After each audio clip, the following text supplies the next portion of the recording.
Nous allons maintenant passer la parole à M. Éric Caé, président de l'AIRD.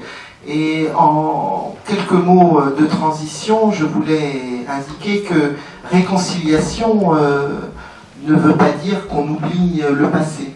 Et donc dans cette réconciliation, il y a évidemment un devoir de mémoire, un devoir de souvenir, pour avoir une vision commune, une histoire partagée de la Côte d'Ivoire. Et dans cette histoire, il y a de nombreuses victimes. Je laisse la parole au président Caé. Merci. Merci très chère madame, merci à vous mesdames, messieurs pour votre écoute et votre attention soutenue cet après-midi sur la cause ivoirienne. C'est vraiment touchant de savoir que malgré tout ce temps passé sur vos bancs, vous êtes d'une attention particulière.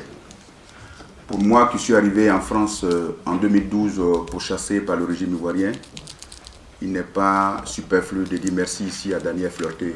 Notre première rencontre au Parti communiste date de la conférence nationale, de la conférence internationale sur la paix.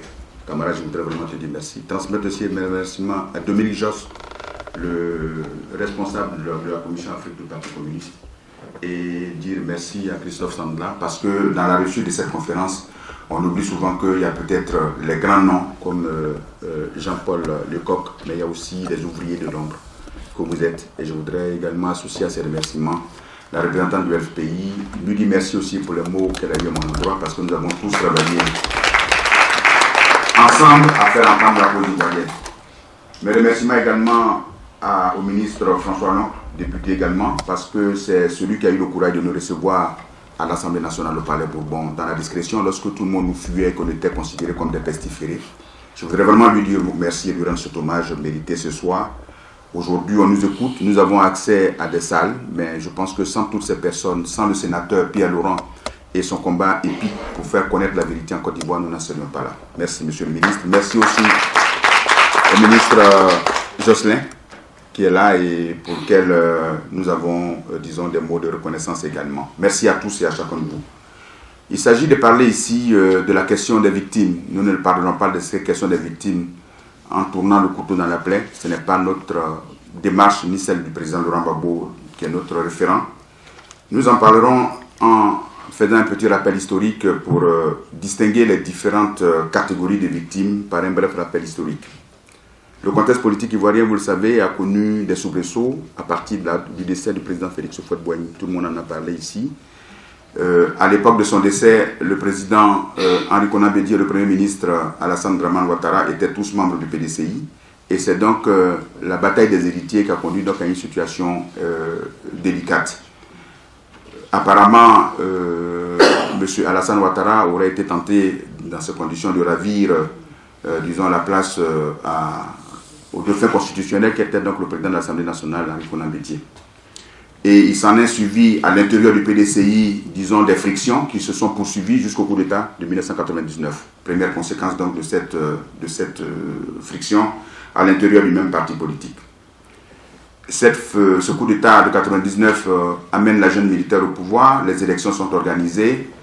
Le général Robert Guéhi, qui était arrivé au pouvoir sans aucune effusion du sang, parce que c'était à la suite d'une mutinerie que les mutins l'avaient sollicité donc, pour mettre de l'ordre dans la maison, est battu démocratiquement par le président Laurent Gbagbo en octobre 2000. Et le président Laurent Gbagbo va s'atteler à combattre les brèches d'un pays fragilisé par des soubresauts inhabituels dont nous venons de parler. Contre toute attente, et le ministre Danon Didier suit cet exposé en tant que témoin, alors que le RDR venait de faire son entrée au gouvernement le 5 août 2002, le 19 septembre 2002, une tentative de coup d'État fait de nombreuses victimes, avant de se muer en une rébellion qui coupe le pays en deux. Pendant plusieurs années, les zones centre, nord et ouest, qu'on appelait globalement la zone CNO, ces trois zones donc, seront sous le contrôle de la rébellion qui les mettent en couple réglé et ils commettent les pires exactions et violations des droits de l'homme. On a donc la première catégorie des victimes ici, qui sont les victimes du 19 septembre 2002 et les victimes donc qui ont suivi par rapport à l'occupation de la zone CNO. Grâce aux accords de Ouagadougou signés, je crois, en 2007, sous les auspices donc des parrains de la rébellion, une accalmie intervient. Le président Laurent Gbagbo fait tout son possible pour que les élections soient organisées. mais au forceps, sans que les rebelles ne concèdent la seule chose qui leur était demandée, et qui était donc le désarmement, qu'ils n'ont pas concédé. Les élections sont donc organisées par une commission électorale indépendante CEI, dominée à 80% par les rébellions et ses alliés politiques. Elle était présidée donc à l'époque par M. Issou Bagayoko, cadre du PDCI, le PDCI qui était à son temps l'allié donc du parti de M. Alassane Ouattara. Ces présidents de la CEI annoncent dans des conditions surréalistes. C'est le cas de rappeler ici que lorsque la journaliste de France 24, qui a quitté donc ce média, a commenté les conditions de l'annonce de ces résultats, tout le monde a été surpris. Et hors délai, des résultats, je dis même des résultats que je mets en guillemets, non consolidés par celui qui donne M. Ouattara vainqueur. Tenant compte des différents retours, le Conseil constitutionnel programme en dernier ressort M. Laurent Gbagbo vainqueur. Il en découle ce qui est convenu d'appeler la crise post-électorale. Avec le concours des aides rebelles et de leur connexion, M. Alassane Ouattara s'impose par les armes et le soutien de son ami Nicolas Sarkozy. Cette crise provoque alors la deuxième catégorie des victimes, dont officiellement 3000 morts. Mais reconnaissons que la réalité est nettement plus importante, comme en témoigne le rapport de la CNE. La CNE, c'est la Commission nationale d'enquête qui a été instituée par le pouvoir actuel ivoirien et qui est assez détaillée en une trentaine de pages. Maintenant, de la question des victimes et de l'état des droits. Nous n'avons pas voulu rentrer dans les chiffres ici pour annoncer de grands chiffres. Parce qu'au-delà de la question des chiffres et des horreurs dont chacun de nous ici est au courant, parce que le procès de la CPI a donné l'occasion de voir toutes ces vidéos qui étaient diffusées par les tortionnaires eux-mêmes, qui disaient comment est-ce qu'ils tuaient les militaires, comment est-ce qu'ils tuaient les civils.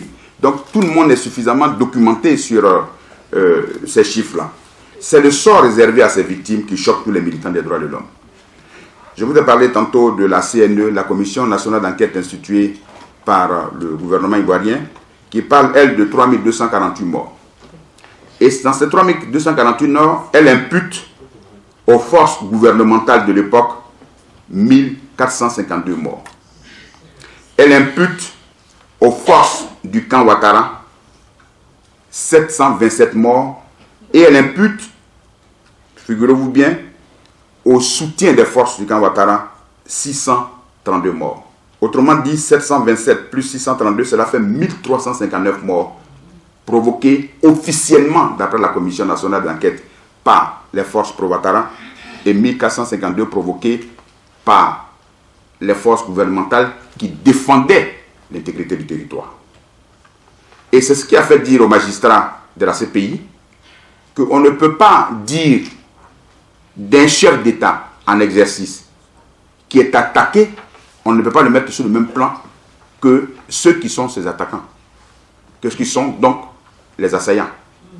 Et à partir du moment où on a cette conclusion, le système de la justice qui s'applique aujourd'hui et qui voudrait que celui qui se défend soit considéré comme le bourreau est une grande gêne pour nous amener à la réconciliation.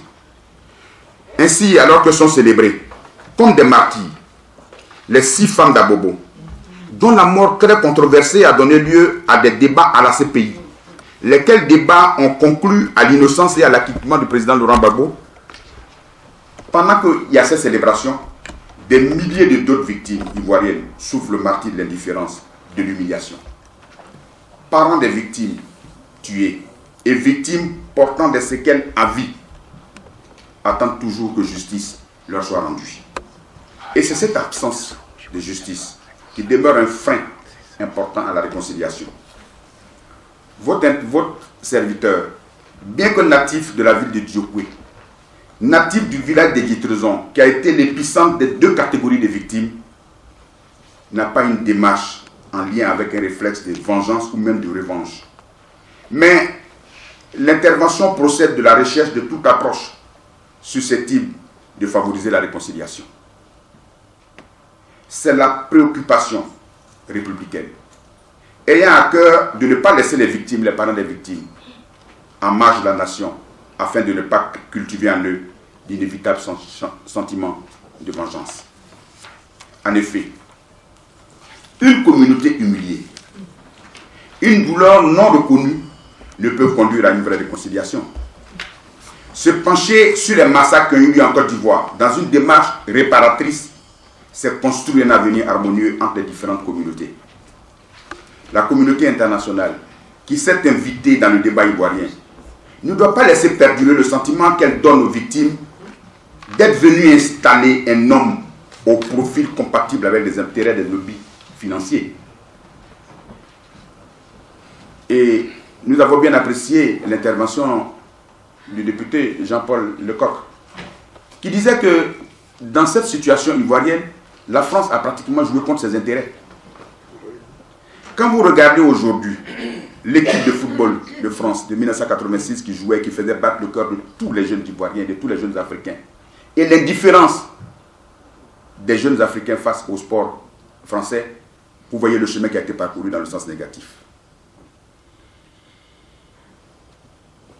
Et si nous sommes capables, nous, Ivoiriens, autour de cette table-là, de nous asseoir pour discuter, pour faire un colloque pour la recherche de la paix, si nous sommes capables d'offrir notre amitié à la représentation nationale de la France, c'est-à-dire le pays dont quelques responsables politiques sont à la base des biens de nos malheurs, combien sommes-nous prêts au pardon et à la réconciliation avec nos autres compatriotes?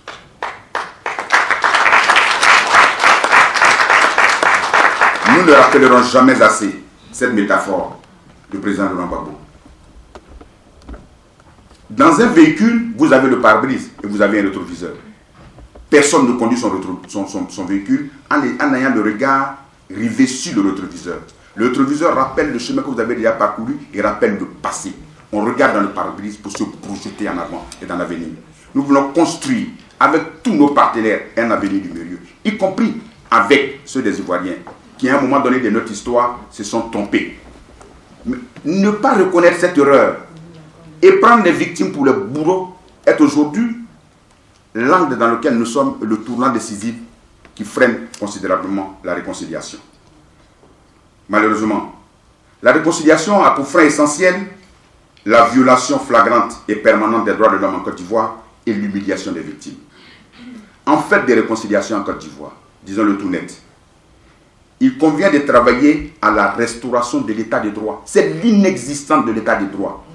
Le piétinement permanent du droit de certains citoyens qui bloque la réconciliation dans notre pays. C'est la violation des droits des citoyens qui empêche la cohésion sociale et crispe donc la citoyenneté. Les nombreuses défiances à l'autorité de l'État, les gendarmeries qui sont attaquées par les populations civiles aux mains nues, les forces de l'ordre qui sont agressées, ne sont que la partie visible, la conséquence d'un État partisan, d'une gouvernance accrochée à une politique proclamée de rattrapage ethnique en 2000, en plein 21e siècle, c'est-à-dire en 2019, dans un pays sous la direction d'un ancien DGA du FMI. C'est-à-dire le symbole de la gouvernance dans l'équilibre et dans l'équité, qui était le FMI. Le symbole de la rigueur budgétaire, le symbole des ajustements structurels qui nous ont amenés à des difficultés économiques et qui ont détruit nos systèmes scolaires aujourd'hui. C'est ce symbole-là qui s'institue, qui fait du marché de gré à gré le mode de gestion de nos pays. C'est-à-dire que la souffrance des populations ivoiriennes se reflète dans le quotidien et dans le fait qu'on leur montre un verre rouge et on leur demande de dire qu'il est blanc. C'est ça qui n'est pas possible. Et c'est pour ça que notre présence aujourd'hui au sein de l'hémicycle ici sera une bouffée d'oxygène pour nos populations qui verront la reconnaissance de leur douleur, de leur souffrance et qui verront aussi une écoute à leurs préoccupations.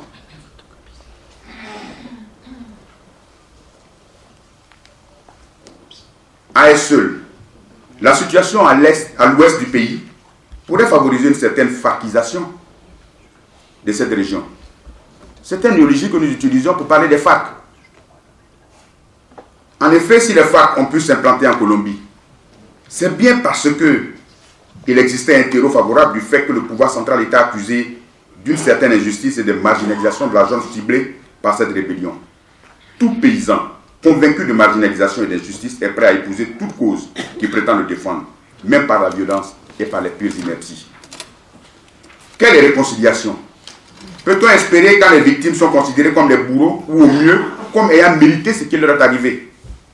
Peut-on aboutir à une quelconque paix sociale si les Oué, une des composantes des victimes, qui ont perdu 800 de leurs en une seule nuit, se considèrent comme victimes d'un génocide et qu'on leur répond par le mépris? Comme si cela ne suffisait pas, le camp de Naïbli, qui abritait quelques 5000 personnes au moment de son attaque, essentiellement de l'ethnique Oué, était placé sous la protection du HCR. Il a été attaqué en juillet 2012 plutôt. Mélissa Fleming, la porte-parole du HCR, déclarait lors de sa conférence de presse du 24 juillet 2012 au Palais des Nations, et je cite, « Vendredi matin, entre parenthèses, c'est le jour de l'attaque du camp, des troupes de l'ONU et de la police en Naïbli avaient arrêté un petit groupe de Dozo, dont vous a parlé tout à l'heure le ministre Danon Didier, une fraternité des chasseurs traditionnels souvent utilisée pour assurer la sécurité dans les villages ivoiriens. Mais rappelons que les Dozo, c'est des chasseurs traditionnels venus du Nord qui, en réalité, sont un élément de la culture de protection des populations et non pas d'attaque des populations. Pour nous qui avons vécu au Nord, qui sommes Oué, et que nos amis appellent affectueusement un Sénoué, nous connaissons très bien cette culture-là. C'est une culture initiatique. Dans un pays comme la Côte d'Ivoire, qui est une république, avec la république a pour référence le respect des lois, le port d'armes est réglementé. Nous avons l'arrestation du président du conseil régional de Bouaké, parce que des armes se seraient trouvées dans son domicile et qu'il ait signalé ces armes-là. On ne lui demande pas, on lui demande à lui de prouver que ce n'est pas lui qui a mis ces armes dans cette cour-là. C'est-à-dire qu'on arrête le président du conseil général régional de Bouaké, on emprisonne, et les Dozo font un défilé avec des armes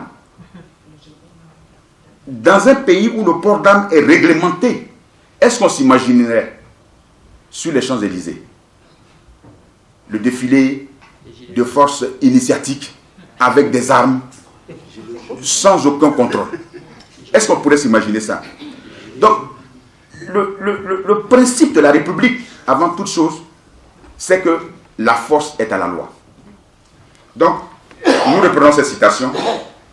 Vendredi matin, des troupes de l'ONU et de la police à Naïbli avaient arrêté un petit groupe de Dozo qui prétendait être à la poursuite de meurtriers. Près d'une heure plus tard, environ 1000 membres de l'ethnie locale malinké, une sous-section de la communauté Djoula, accompagnés de Dozo armés de fusils et de machettes, ont pris d'assaut le camp. Au moment de l'attaque, en réponse aux demandes du gouvernement de fermer le camp, nous étions en train de créer, conjointement avec nos partenaires, des conditions de retour nécessaires aux personnes déplacées pour qu'elles puissent rentrer dans leur village dans la dignité et la sécurité. Quand vous avez lu ce rapport qui a été lu au Palais des Nations, ce n'est pas un rapport d'un opposant ivoirien. Vous avez compris que cela a poussé de nombreux observateurs à établir un lien entre cette demande de fermeture et l'attaque. Et surtout, la composante des gens qui ont attaqué.